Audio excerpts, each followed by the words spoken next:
Биоинформатиката е всушност регенеративна медицина. Во Македонија оваа област се нарекува биолошка информатика или комплементарна алтернативна медицина. Лекување без класични лекови.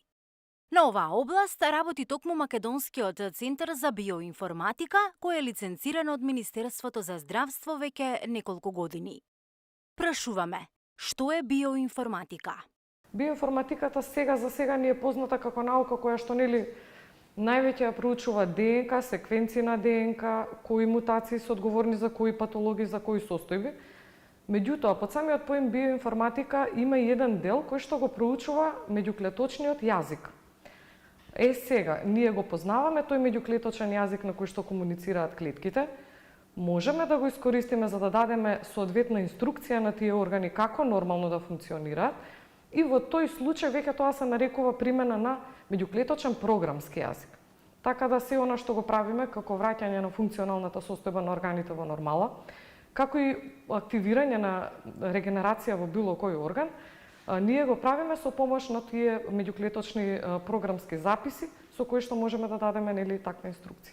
Биоинформатиката се заснова на лекување преку информација. Од скенирање на органите преку микропроцесори до излекување, односно регенерација на органите.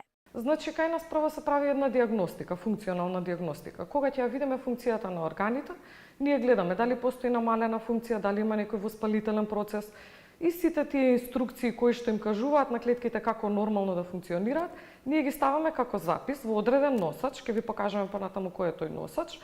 Во случајов тие ги нарекуваме микропроцесори, се запишуваат тие соодветни инструкции на микропроцесорите, тие се носат залепени на кожа и даваат постојано инструкција на организмот како всушност нормално да функционира. Да исчезне заболувањето кое што всушност се појавува.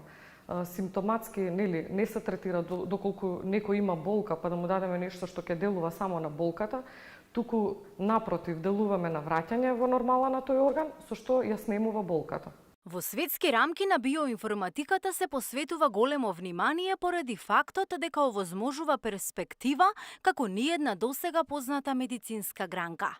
Иако звучи малку неверојатно, непознато и тешко прифатливо, сепак се претпоставува дека алтернативната медицина, во случајов биоинформатиката, ќе биде медицина на еднината. Затоа и реков, можеби малку потешко да се разбере и да се свати, е малку апстрактно, меѓутоа, ние го гледаме човечкиот организам како хардвер и софтвер. Значи, самиот софтвер е таа комуникација помеѓу клетките. Било кое заболување се јавува поради проблем во комуникација помеѓу клетките. И ние не лекуваме со маслото, односно носачот на информации, ниту со овие микропроцесори, тие се само носач на информации. Важно е кои информации, кои биолошки инструкции се запишани во нив. Правиме регенерација на одредени органи. Регенерација на нервен систем, респираторен систем, враќање во нормала на имун систем, регенерација на срце, на цел кардиоваскуларен систем, значи крвни садови, скелето-коскен систем, штом ќе се регенерираат соодветни органи, нормално дека тие симптоми што ги имаат луѓето при соодветни патологии ги снемува. Би рекла ова малку дека е апстрактно како начин на третирање, меѓутоа сметаме дека е ова нешто што е на некој начин третирање и лекување што би било нормално во иднина. Човештвото постојано бара начини како да се справи со најтешките заболувања. Дали можеби биоинформатиката нуди можност за тоа, останува да видиме.